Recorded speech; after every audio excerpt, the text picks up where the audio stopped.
Sir याच्याबद्दलचा awareness प्रोग्रामबद्दल वगैरे आपण ऐकलं, पण हा जो रेबीज आहे तो असा कोणत्या नेमक्या विषाणूमुळे होतो? लायसा म्हणून एक व्हायरस आहे त्या ग्रुपच्या, ह्या व्हायरसमुळे हा रोग होत असतोय. बर.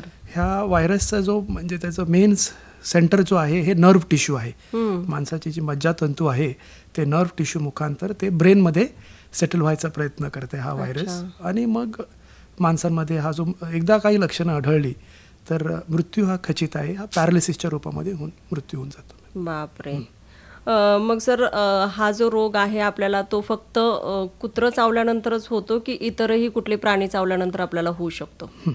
आता सायंटिफिकली किंवा थेरिटिकली म्हणायचं झालं तर एनी वॉर्म ब्लडेड ॲनिमल, आपण कोल्ड ब्लडेड वेगळे, warm blooded animal, any warm blooded animal, मग त्याच्यामध्ये कुत्रा आला, मांजर आलं, गाय, मैल, शीप, बकरी, शेळी, इवन आपली जी उंदरं म्हणतो ते, मुंगूस, हे कशाने सुद्धा ह्याचा प्रसार होऊ शकतो. परंतु विश्वामध्ये म्हणजे जे काही स्टडीज झालेले आहेत, माणसामध्ये जो रेबीज होतो हा 99% हा मॅक्झिमम कुत्रा चावण्यामुळे झाल्याचे सगळे दाखला आहेत. So dog bite is the maximum cause of rabies in humans. मग सर आता म्हणजे आपण घरी कुत्रं मांजर पाळत असतो आणि घरचं कुत्रं चावलं तर एखाद्या वेळेस आपल्याला माहिती असतं की आपण त्याला काय ट्रीटमेंट दिली किंवा आपण काय घेतली पाहिजे, पण जेव्हा बाहेरचं कुत्रं आपल्याला चावतं त्याच्याबद्दल काहीच हिस्ट्री आपल्याला माहिती नसते, तर अशा वेळी काय केलं पाहिजे? ह्याच्या दोन गोष्टी आहेत मॅडम. आपण जर जेव्हा घरात कुत्रा किंवा मांजर पाळलेलं असतोय तर त्याच्या 3 महिन्याच्या आसपास तो जेव्हा होतोय तेव्हा त्याला पहिलं लसीकरण हे व्हायलाच पाहिजे. रेबीज प्रतिरोधक पहिली लस व्हायला पाहिजे.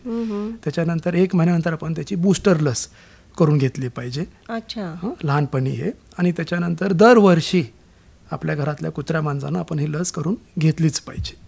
हे मॅन्डेटरी आहे, कंपल्सरी, याला ऑप्शन नाही आहे.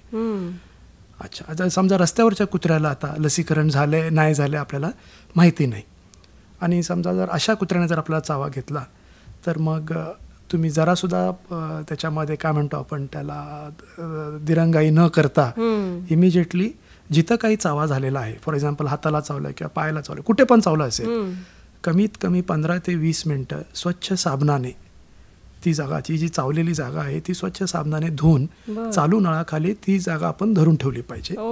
आणि मग आपण घरातल्या कुठल्या तरी अँटीसेप्टिक वगैरे लावून इमिजिएटली तातडीने जे आपले हेल्थ प्रोव्हायडर आहेत, जे आपले मेडिकल डॉक्टर आहेत, त्यांच्या सल्ल्यानुसार पुढच्या कार्यक्रम आपण पुढच्या उपाययोजना केल्या पाहिजे. तर पहिल्यांदा आपण स्वच्छ एक 10-15 मिनिटं तरी नळाखाली पकडलं पाहिजे जी जागा आहे, साबणाने धुत.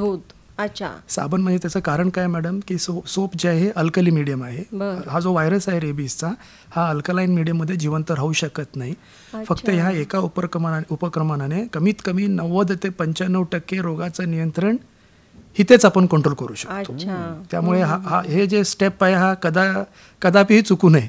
आणि ह्या बाबतीत जास्तीत जास्त जागृती आपण आपल्या माध्यमातून म्हणा किंवा इतर कशा पण माध्यमातून करणं फार गरजेचं आहे. अगदी म्हणजे खूपच महत्वाची गोष्ट सांगितली, कारण बऱ्याचदा आपण कुत्रं चावलं की मग कुठं हळद लाव किंवा अशा काहीतरी गोष्टी आपण लावत असतो, पण ही जी मेन गोष्ट आहे की 15 मिनिटं सतत आपण साबण लावून घासत पाण्याखाली धरलं पाहिजे, हे खूप महत्वाचं आहे. आणि खूप चांगलं मार्गदर्शन आहे खरं तर हे.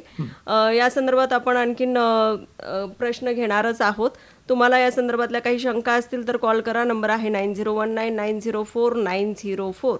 जागतिक रेबीज दिनानिमित्त आजचा आपला केली हेल्थ गाईडमध्ये फोन इन लाईव्ह शो सुरू आहे. डॉक्टर आनंद पाटील आपल्या